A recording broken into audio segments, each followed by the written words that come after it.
Unit 3, Aralin 3, ang mga namumuno sa bansa.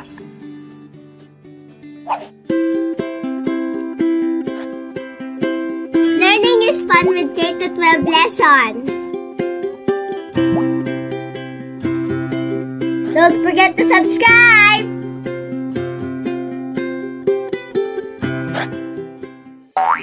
Tulad ng nabanggit sa nakaraang aralin, nahahati sa tatlong sangay ang pamahalaan ng Pilipinas, ang tagapagpaganap, tagapagbatas, at tagapaghukom. May kani-kaniyang saklaw na gawain ang bawat sangay. Magkagayunman, iisa at nagkakaisa sila sa layunin na pagpapaunlad ng bansa at mamamayan nito.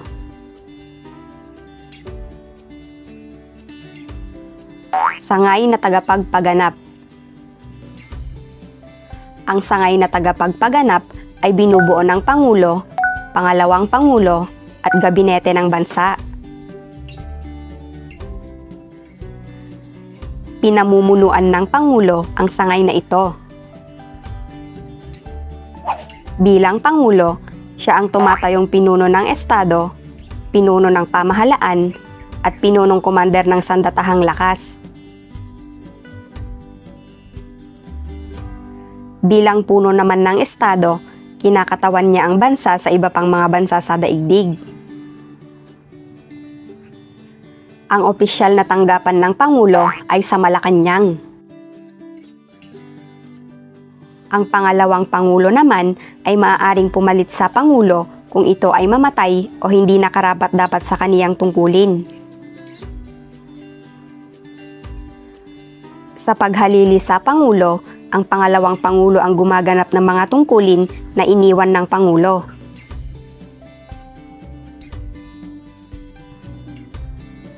Mga ahensya sa ilalim ng sangay na tagapagpaganap.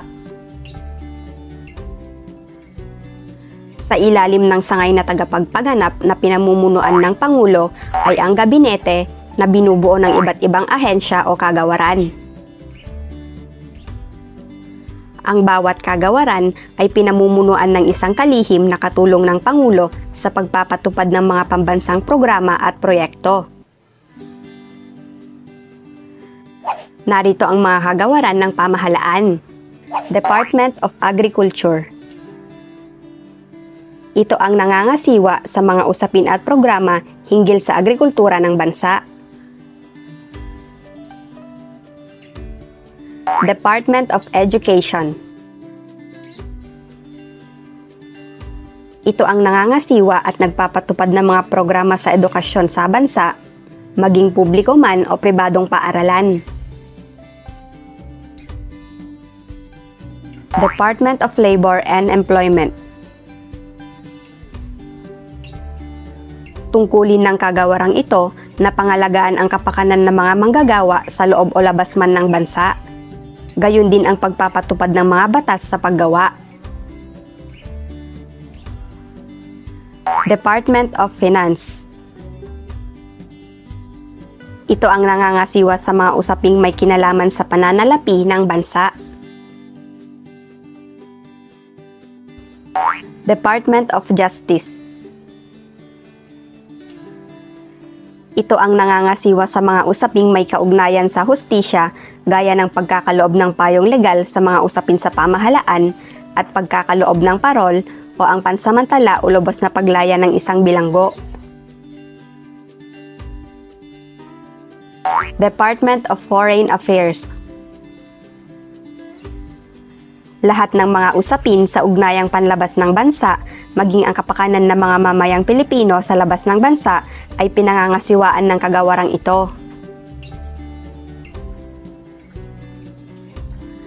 Department of Public Works and Highways.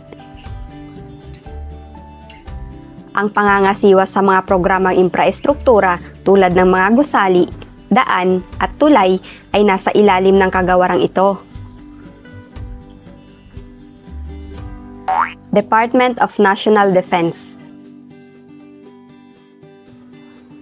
Ito ang naatasang manguna sa pangangasiwa at pangangalaga sa seguridad ng bansa. Department of Health. Ang ahensyang ito ang nangunguna sa pangangalaga sa kapakanang pangkalusugan ng mga mamamayan ng bansa. Department of Trade and Industry. Ang mga usapin hinggil sa pagpapaunlad ng kalakalan at industriya ng bansa ay pinamumunuan ng ahensyang ito. Maging ang pagtiyak sa tamang presyo ng mga bilihin ay pinangangasiwaan nito. Department of Social Welfare and Development.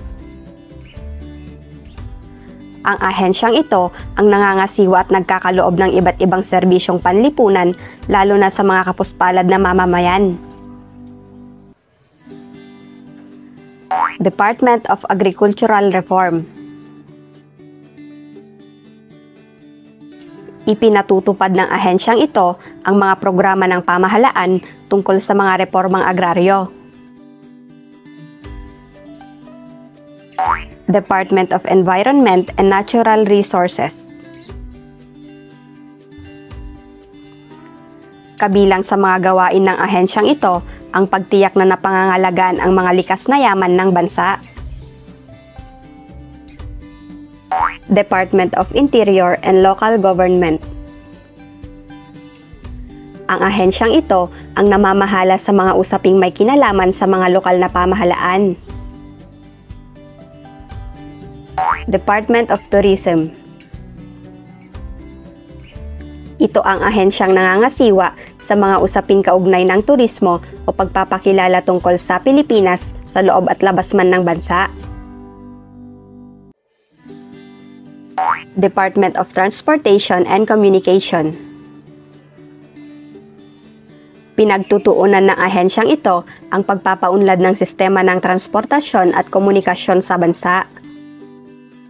Ito ang nangangasiwa sa pagkakaloob ng prangkisa sa mga komunikasyon at telekomunikasyon, gayon din ng mga kagamitan na may kaugnayan dito. Department of Energy.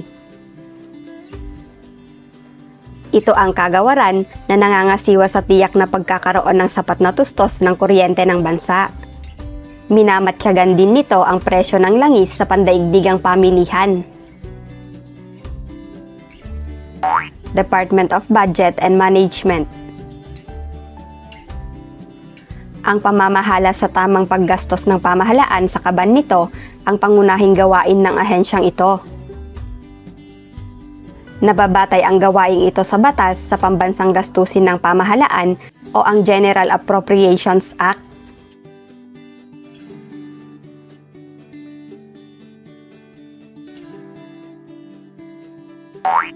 Sangay na tagapagbatas. May dalawang kapulungan ang sangay na tagapagbatas ng bansa. Ito ang Senado at kapulungan ng mga kinatawan. Binubuo ang Senado ng 24 na senador. Kalahati sa mga ito ay tuwirang inihahalal tuwing 3 taon at manunungkulan sa loob ng 6 na taon. 2 beses lamang sila maaaring maihalal. Pinamumunuan ang Senado ng Pangulo ng Senado na kadalasang nanggagaling sa mayorya o partido ng nakararaming membro sa Senado. Ang kapulungan ng mga kinatawan ay binubuo naman ng mga kinatawan ng mga distrito sa buong bansa at ng mga miyembro ng party list ng iba't ibang sektor. Maninilbihan sila sa distritong kanilang kinabibilangan sa loob ng 3 taon at maaari silang mahalal muli sa 2nd pagkakataon. Ang mga kinatawan ay pinamumunuan ng isang speaker na inihalal din ng mga kinatawan.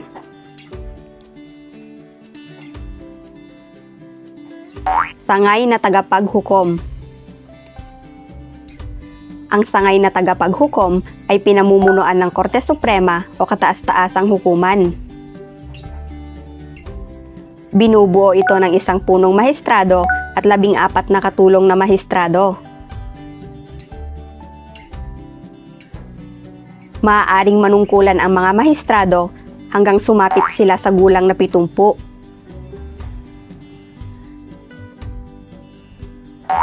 Ang Court of Appeals o Sandigan Bayan ay isang espesyal na hukuman para sa mga opisyal ng pamahalaan na may kaso ng korupsyon.